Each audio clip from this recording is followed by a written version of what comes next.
प्रधानमंत्री सडक योजना अंतर्गत गावाचे रस्ते शहराला जोडले जातात आणि या रस्त्यावरून गावातील लोकांना दळणवळणाचा, आरोग्याच्या या विषयांसाठी प्रवास करावा लागतो। गावन पंचकुशीतील लोकांचे ह्याच रस्त्यावरून जाणं येणं असतं, परंतु गावन ते हारसून जाणारा 20 ते 25 किलोमीटर अंतरावरचा हा रस्ता एवढा खराब असल्यामुळे येथील लोकांना शहरामध्ये जाण्यासाठी किंवा एखादं पेशंट घेऊन किंवा दळणवळणाचे काही साधनं आहेत, शेतातले निघणारा माल आहे ते शहराकडे घेऊन जाण्यासाठी कसरत करावं लागते।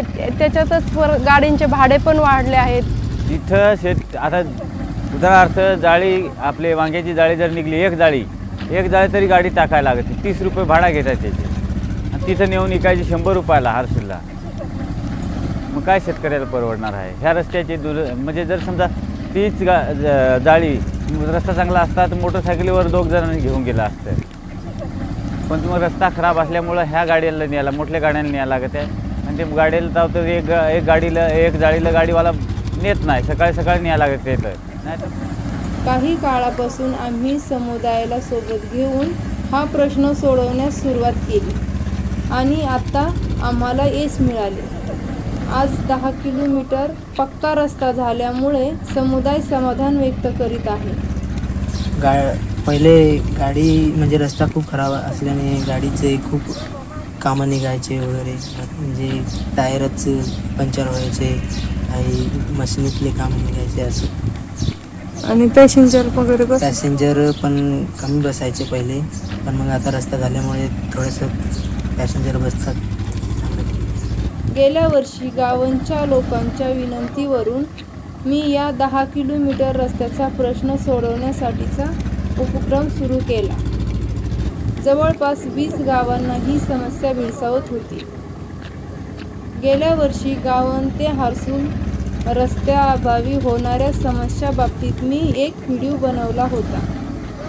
समाजाला सोबत घेऊन आम्ही तालुका पंचायत आणि जिल्हा परिषदेकडे रस्ता बांधणीची मागणी करत होतो। समाजसेवक आनंद पगारे यांच्या मार्गदर्शनाखाली समाजाला सोबत घेऊन आम्ही कृती केली। डॉक्टर अंजली पाटील मॅडमनी आम्हाला पाठिंबा दिला आणि CO मॅडम यांच्याशी बोलून पत्रव्यवहार केला। आम्ही नाशिक जिल्ह्याचे COC जाऊन बोललो आणि पाठपुरावा केला। त्याचा परिणाम म्हणजे गेल्या 4 महिन्यापासून रस्त्याचे काम सुरू झाले आणि आज रस्त्याचं काम पूर्ण झालं आहे। शेताचा माल वजा, काही बोजाचा राहायचा, काही मग बारीक जरी बाचका राहिला तरी मोठी गाडी टाकून द्यायला लागायचा, तो मग ते बाचक्याचे पैसे, ते माणसाचे पैसे द्यायला लागतात। मोटरसायकलीवर जलद आता ती गाडी कमीत कमी 10 वाजता पूर्ण शिटा भरेल तर ती गाडी जाईल, आता तसं नाही राहिला। आता रस्ता झाल्यामुळं 2 जण घरची तरी माणसं जाऊ शकत आहे, तो बाचका घेऊन, जाळी म्हणा, बाचका म्हणा।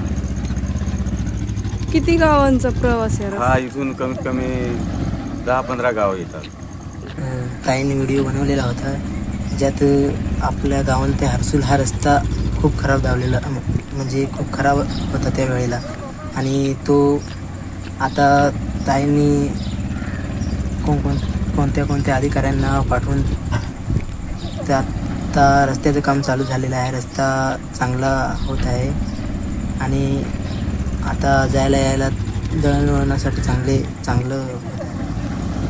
अशा प्रकारे आपण एकत्रित येऊन कोणताही प्रश्न सोडवू शकतो, हा विश्वास आणखीन वाढला।